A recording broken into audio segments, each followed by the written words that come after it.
반갑습니다. 아파트 사이클 연구소 소장 이현철입니다. 백자입니다. 네, 반갑습니다. 네. 네.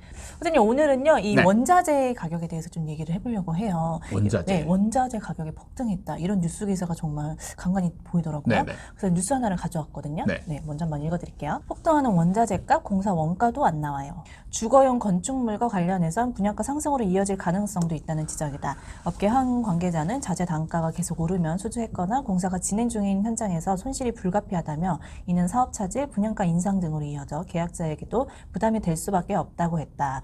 간단히 살펴보면 네. 이 원자재 가격 상승으로 인하여 네. 분양 시장에도 영향이 미칠 것 같다. 이런 뉴스 기사가 많더라고요. 네네. 그래서 분양가 상승은 어쩔 수 없다. 네. 우려 섞인 이런 기사들도 되게 많더라고요.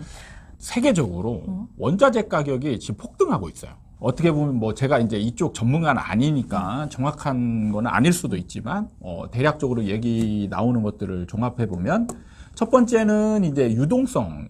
네. 그동안에 이제 전 세계적으로 코로나 때문에 자국의 경제를 살리기 위해서 대부분 다 현금으로 돈을 풀었단 말이에요. 시중에 돈이 이제 넘쳐나게 되는 거죠. 그러다 보니까 수요가 어느 정도 이제 늘어나게 되고 그리고 그로 인해서 원자재 가격들이 서서히 상승하는 상황들이 지금 벌어지고 있었어요. 근데 이거를 굉장히 크게 만든 그게 바로 이제 우크라이나와 러시아 전쟁이죠. 네. 전쟁이 일어나면서 이제 먼저 유가 상승이 이제 완전히 지금 난리가 났죠. 네. 러시아의 원유 네네. 공급을 이제 막아버리고 그다음에 러시아도 이제 가스라든지 이런 거를 수출하지 못하게 되고 네. 이런 식으로 이제 묶이면서 원유 가격, 기름 가격이 지금 폭등하고 있어요.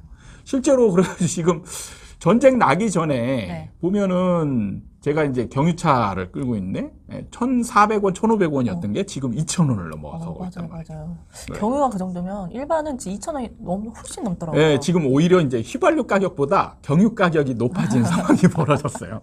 네. 그러니까요. 어쨌든 이제 이렇게 되고 이와 맞물려서 안 오르는 게 없을 정도로 지금 원자재들이 네. 지금 폭등을 하고 있단 말이죠. 네. 네. 그런 상황이 지금 벌어지고 있어요. 그러니까 전 세계적으로 정말 이 원자재 가격이 폭등해서 난리도 난리가 아닌데 네. 하지만 우리나라에는 선생님 네. 이 분양가 상한제라는 게 있지 않습니까? 네. 네. 그렇죠. 네. 그래서 네. 아무리 원자재 가격이 상승을 해도 네, 네. 이 분양가 상한제가 있는 한 이 분양가 상승은 우리에게 다가오지 않을 네. 일이 아닐까 이런 생각을 좀 잠깐 해봤거든요. 사실은 이제 분양가 상한제에 대해서 좀 이해를 할 필요가 있는 게 네. 네. 분양가 상한제가 그냥 무턱대고 분양가를 누르는 게 아니에요. 사실은 이게 일종의 이 연동제 같은 개념이죠. 네. 원가 개념으로 이제 접근을 하는 거예요. 네. 그래서 실제로 분양가 상한제를 적용하는 거는 원가 대비 마진 폭이 건설사가 너무 크다. 그래서 이제 원가 공개 개념을 통해서 이 원가를 어느 정도 적용을 시켜서 분양가가 정해져야 된다. 이런 네. 논리거든요. 그래서 보면 분양가 상한제가 적용되는 거의 핵심 요지는 뭐냐면 땅값 플러스 건축비예요. 네. 건축비 플러스 이제 일정 마진이거든요. 이게 이제 세 가지가 큰 틀이에요. 건축비가 예를 들어서 평당 뭐 한 500만 원 정도 들었다. 네. 그러면 여기에 이제 건설 자재들, 콘크리트, 이제 철근 뭐 이런 것들이 막 들어가잖아요. 근데 이런 것들 자재 가격이 올라가면 이 원자재 가격이 올라가기 때문에 건축비는 무조건 상승하게 되어 있어요. 네. 건축비를 상승한 폭만큼 반영을 시켜야 되죠. 반영을 네. 시키면 분양가 상한제 하에서도 분양가는 올라가게 되어 있는 게 기본 원리예요. 그래도 어찌됐든 이 분양가 상한제를 네. 실행했던 거는 네. 너무 높은 분양가를 막기 위해서 한 거잖아요. 그렇죠. 그 높은 폭을 그래도 약간은 좀 통제를 해주지 않을까 이런 네. 생각을 하거든요. 그 통제를 하게 되면 이제 건설사가 손해보란 얘기거든요. 마진을 조금만. 그러지 마. 편해보지 그러니까 말고. 이게 마진을 거의 최소화시킨 개념이에요. 사실은 분양가 상한제를 시작할 때 네. 건설사들이 우려하는 게 분양 현장이 줄어들 여지가 있다. 네. 왜냐하면 마진이 줄어들기 때문에 만약에 여기서 뭐 이제 다른 비용이 발생하게 되면 여기서 녹일 게 없잖아요. 손해니까. 예. 네. 마진을 깎아먹는 역할이 되니까 나중에 잘못하면 그냥 원가로 공사한 셈이 되는 거예요. 예, 이익이 없는 공사가 될 수 있기 때문에 아예 안 그래서 그래서 이제 막 이런 게 좀 우려가 있다. 그럼 공사를 포기해 버리는 거죠. 그렇기 때문에 여기서 마진폭을 더 줄이라는 거는 진짜 이거는 이제 분양을 하지 말라. 이런 셈이 되는 거죠. 근데 지금 문재인 정부 때 문제가 됐던 게 분양가 상한제를 적용을 하면서 공급이 많이 줄었다. 네. 지금 이게 이제 가장 큰 이슈잖아요. 그러면 윤석열 정부 때는 지금 공급을 늘리겠다 공약으로 네. 지금 가고 있는 거잖아요. 공급을 늘리려면 건설사 마진을 보장을 해줘야 되는 게 있죠. 공급을 그렇다고 할수 이게 있도록, 네. 마진이 많냐 그건 아니고 적정 마진을 보장해줄 필요가 있는 거죠. 땅값 올라가고 건축비 자재값 올라가는 거는 반영을 시켜줘야 되는 거죠. 이거는 다른 논리가 필요가 없는 거예요. 그냥 올라가는 거를 막을 방법이 없는 거죠. 막으면 건설사는 마진이 없어지게 되고 그건 공급을 포기하게 되고 지금 논리로 가면 공급이 안 됐으니까 집값은 더 상승할 거고 뭐 이런 식이 되는 거니까. 어쨌든 공급을 해주기 위해서는 건설업자가 원하는 요구르 사항을 좀 들어줘야 된다. 그렇죠. 그러려면 네. 높아질 수밖에 없다. 그렇죠. 당연히 지금 상황에서는 분양가 상한제가 적용이 돼 있어도 무조건 분양가는 상승하게 되어 있습니다. 그리고 이제 땅값도 잘 아셔야 될 게 땅값이 고정되어 있는 게 아니거든요. 네. 자, 그동안에 아파트 가격이 계속 상승을 해왔잖아요. 땅값이 반영되는 거는 조금 늦어요. 좀 시간 차이가 있는 건가요? 그렇죠. 이게 항상 공시가라고 그래서 네. 원래 이제 땅값을 책정할 때 매년 감정평가를 12월 말쯤에 이제 12월 정도에 하거든요. 11월에서 12월 사이에 감정평가들이 표준지 공시지가라고 해서 이거를 감정평가를 해요. 네. 그리고 이 표준지를 기준으로 해서 주변 땅값이 정해지는 거예요. 이게 이제 공시지가예요. 네. 1년에 한 번씩 발표되는 겁니다. 이제 고정이에요. 1년에. 그러면 땅값이 막 올랐어요. 올랐으면 그동안에 오른 동안에는 얘는 제자리인 거예요.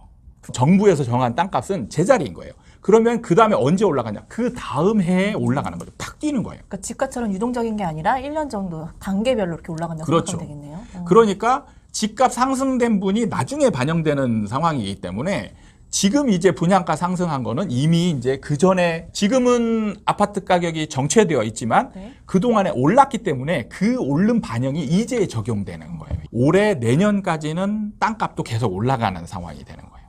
그러면 이 분양가를 정하는 요인 중에 하나인 땅가 네. 플러스 원자재 가격이 올라갔으니까 네. 분양가 상한제를 폐지하지 않아도 네. 폐지가 된 것 같은 네. 그런 분양가가 그렇죠. 산정될 우리가 수 있는 거네요. 느끼기에는 분양가 상한제가 무용지물 이런 느낌이 들 만큼 이제 분양가가 상승될 여지가 굉장히 많다라는 거죠.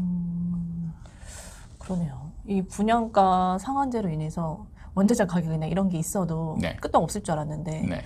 공급을 많이 하겠다 공약을 했기 때문에 그걸 이행시키려면 건설업자의 요구를 들어줘야 되고 요구가 아니고 그거는 사실은 기본인 거예요. 기본. 예. 마진이 없는 장사는 안 하는 게 나은 거죠.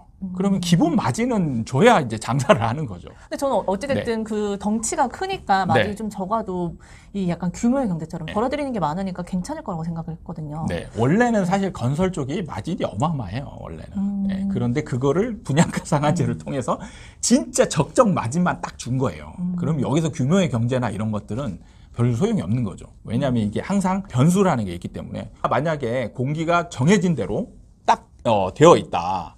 그 다음에 늘어날 가능성이 있으면 이건 손해잖아요. 네. 그러면 이제 뭐가 생기냐? 마진을 줄이면 건설사들은 뭐 어떤 행동을 하느냐? 좀 싼 걸로 그렇죠. 들어가는 건가요? 부실 시공의 염려가 생기는 거예요. 그러네요. 네. 그런 게 또. 그러면 이거는 정부가 나서서 부실 시공을 조장하는 꼴이 되기 때문에 그럼 이 분양가가 올라가는 거면 네.